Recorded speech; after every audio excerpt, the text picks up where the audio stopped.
ideology, I guess. I don't know. Well, let's start with abortion because that'll probably be a smaller topic, right? It'll definitely take less time. Not that we're not going to take. And then we can reference it as much as we want because we've already would have talked about it. Exactly. So over the last week, Senate bill, I believe it's SB 8, right? Yep. That we decided we pulled it up. was passed in Texas.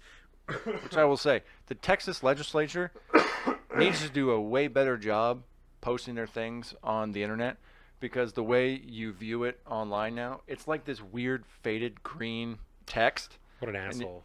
What a It's bunch so of stupid. assholes. Fucking Texans, bro. So the Texas legislature, SB 8, which is commonly referred to as like a heartbeat bill, right? Yep. As far as abortion. Bans abortion. Yeah, technically their bill title is relating to abortion, including abortions after detection of an unborn child's heartbeat, authorizing a private civil right of action. Which is generally at like 6 weeks. So Yes. that's 6 weeks is the number that's being used, right? No abortions past 6 weeks.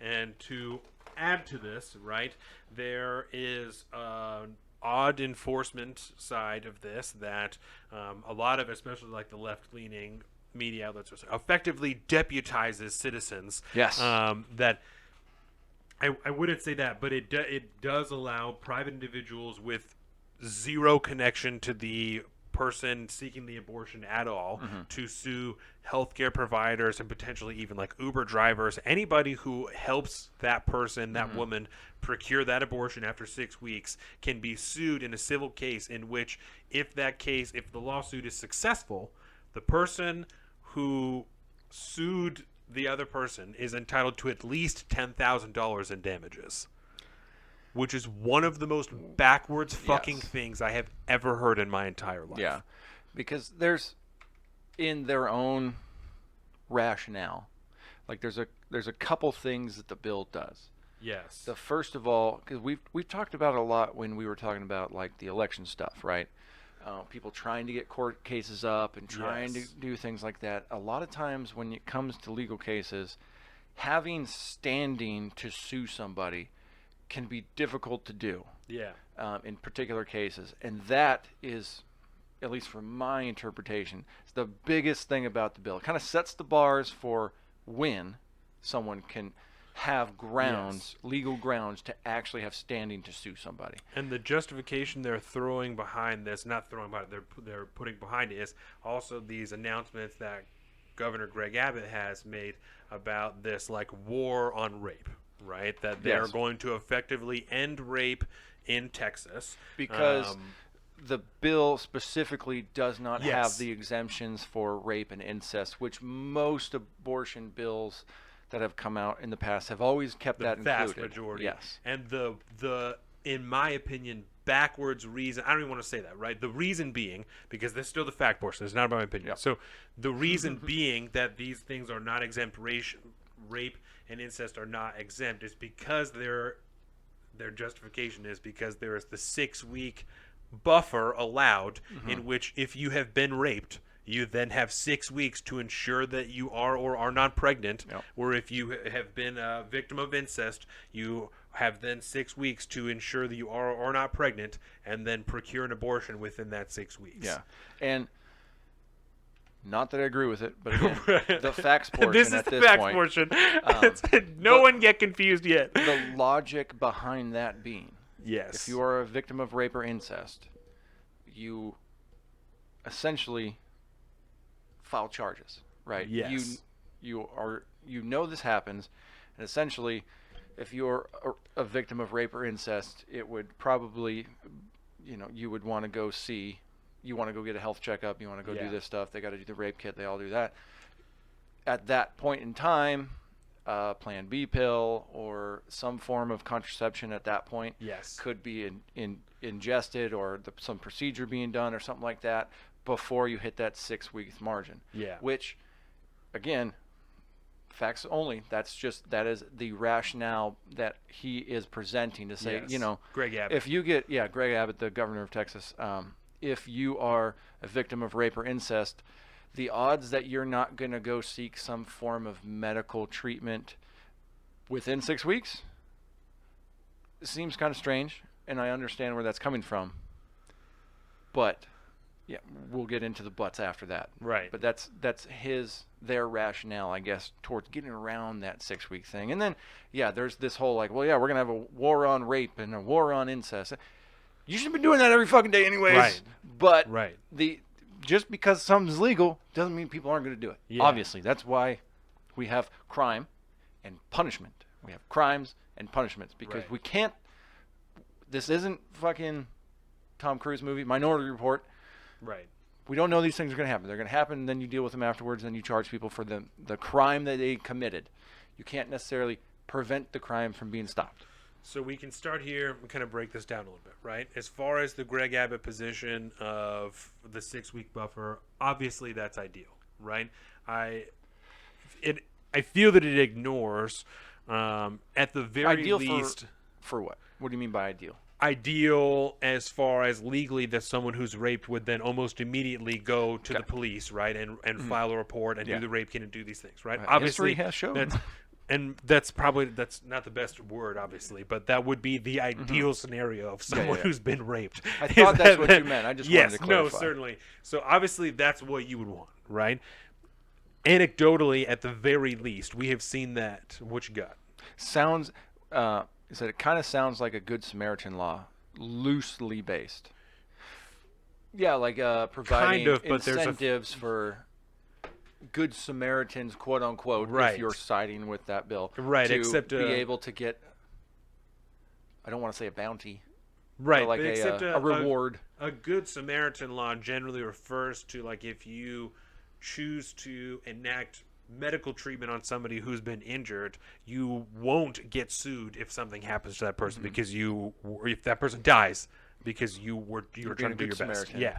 You have a vague protection there under the law of just kind of trying to do your best. Yeah, I you know? can see that on a loose basis. Yeah. As far as the Greg Abbott thing, like I said, it at the very least anecdotally comes against some of the things we've heard that it's women, people who've been raped in general, are not always going to immediately go to the police. There is a whole psychological factor of this that I feel is being ignored. That is obviously very important when you're talking about someone being raped, even especially by a family member. You know what I'm saying? So, while that's obviously ideal that person would immediately go to the police, immediately feel comfortable doing all these things, that's not always the case, and that's. You obviously cannot legislate on exceptions. You know, we've talked about that a lot in the past. You can't form an entire law off of a minority of people that don't. And I don't know what the numbers are, so I can't say that. But a number of people. And it's not to say that we don't do it all the time. Doesn't make it any less right. But you wrong or shouldn't do that. Yeah. You know, and so that's one factor of this. So there's a whole psychological part of this as far as trauma, PTSD, all of these things that come with being raped, especially by a family member, that don't seem to be fully taken into account in this bill. Side note, there was a local situation that's come up very recently in the past 2 weeks where somebody was caught in the act of incest on a minor and fled and is on the run. Jesus. Yeah. So it may sound rare, but it can happen in your backyard. Yeah. It's fucked up. So this bill, right? We've heard a lot of. First, before we get too much more into it, this is already in effect, correct? I think it took effect the 1st of September. Yes. Yes. I think that's about the facts. And that's when this coverage not began, but was renewed, right? Obviously, it was being reported before, but this is when the coverage was renewed, is when it actually broke through the COVID. And so we've seen a lot of different takes on this, right? There is obviously the standard pro-life, pro-choice takes that are very vague. There is the my body, my choice take. There's the killing babies take. There's all of the standard abortion takes have been laid out here. All right? the bad takes have all come out. So we're not going to run through these things, right? We're going to talk about, I think, some deeper ideology behind them, and I'm sure kind of break them down along the way. But we've talked about abortion a bunch of times before, so we're not going to lay out all of like the general arguments of why you would or wouldn't be in favor of abortion. Yeah. I've luckily been able to distill it down to more or less an elevator pitch at this point. My stance on it because it does come up somewhat regularly throughout Yeah. just conversations I have with people. And Will says it's such a devastating situation like that occurs. He or she doesn't usually want to. They don't want to Right. admit that and want to talk about it. Right. And yeah, that's definitely that And it happens right.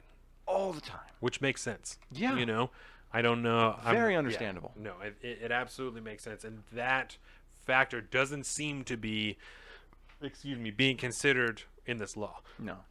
which I think is a dangerous game to play. And there's Oh, a yeah. lot of real dangerous lines that walk just in the whole conversation of abortion. But so we can talk maybe some of the bad takes real quick that we've heard. And some of them on the left, obviously, there are some people that are in favor of, and we've even talked about the Virginia law in the past, right? People that are in favor of abortion up until the point of birth and even afterwards. In Virginia, the governor has come out and said that their law will allow the child to be born and even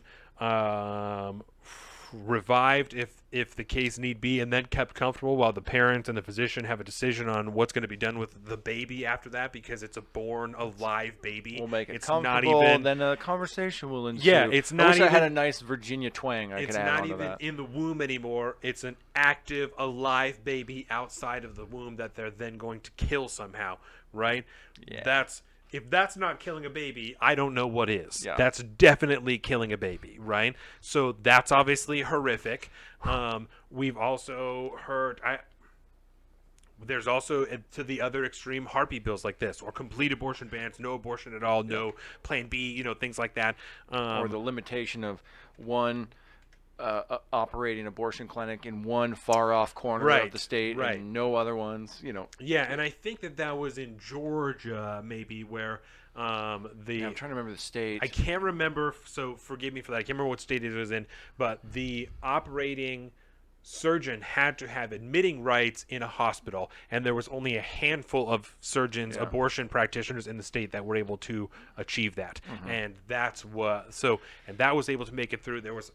It's elimination through fiat at that point. You're doing Yeah. everything but. It's a false choice. Yeah. And so another one of the bad takes I heard, right, we have Steven Crowder here. And the thing that I think is we could talk about it afterwards. But Okay. Steven Crowder, if you've never seen his show before, I'm not going to defend it, but you have to remember that he's a comedian, right? Quote unquote. Like, that's his thing. So everything is a joke. It's all funny, everything is funny. And so there's some off-color jokes and shit like that, just so no one is like, this is for you guys endorse this shit. But this is, we talked about it before. This is I feel, and I was actually telling Jordan this last night. I watched Crowder because I think that this, over a lot of things, is a really great window into the modern conservative youth, right? Like from like Young Americans 21 Foundation type deal. under 35, generally male, probably 90% male, are They're people not that are old enough to be conservatives yet. that are watching Steven Crowder's show.